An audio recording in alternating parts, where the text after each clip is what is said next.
Now back to that People's Forum last night, and both leaders performed confidently.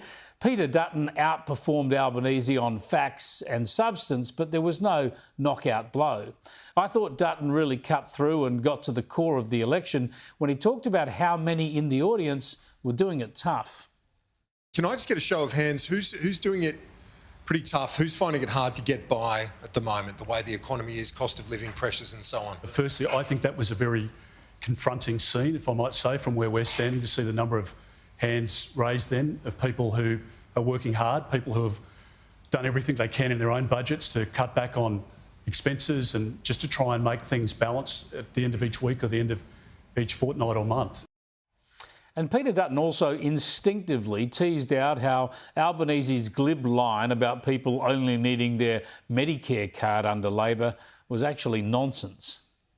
And all you need is this little thing here, Prith. You just need your Medicare card, not your credit card. Prith, can I just ask, please, it's a great question, but can I just ask, what's your experience? So when you go to the doctor that you talk about with the gap fee, do you have to use just your Medicare card, or do you have to use your credit card as well?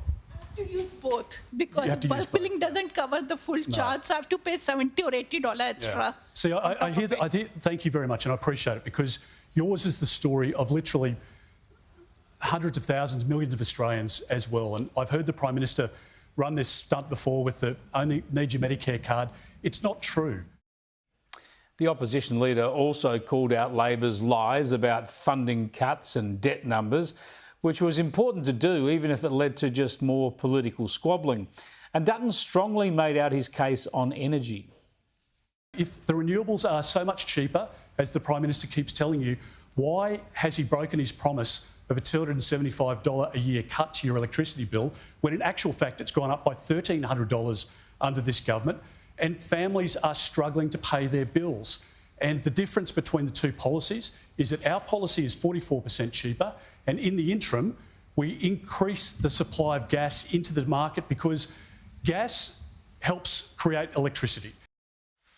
The fact the audience gave the debate to Albanese 44 to 35, with 21 still undecided, probably just underscores that if you're undecided now, if you haven't yet worked out what Labor is doing to this country, well, you must either lean pretty hard left or have no idea at all. The truth is that Dutton did well in this forum, and it's given his campaign a kickstart, which he continued today in a robust media performance outlining the details of his gas plan and the downward pressure it'll put on power prices. The renewables-only policy that Chris Bowen and Anthony Albanese have designed, it's destroying our economy. Natural gas is a key ingredient in our economy, and if we can bring that cost down for every part of the economy that relies on gas and the use of gas to create and generate electricity, the difference between the two parties is quite staggering. Early voting starts in less than 2 weeks, so Dutton and the coalition need to get cracking, and you can already sense the campaign pace and stakes picking up after last night.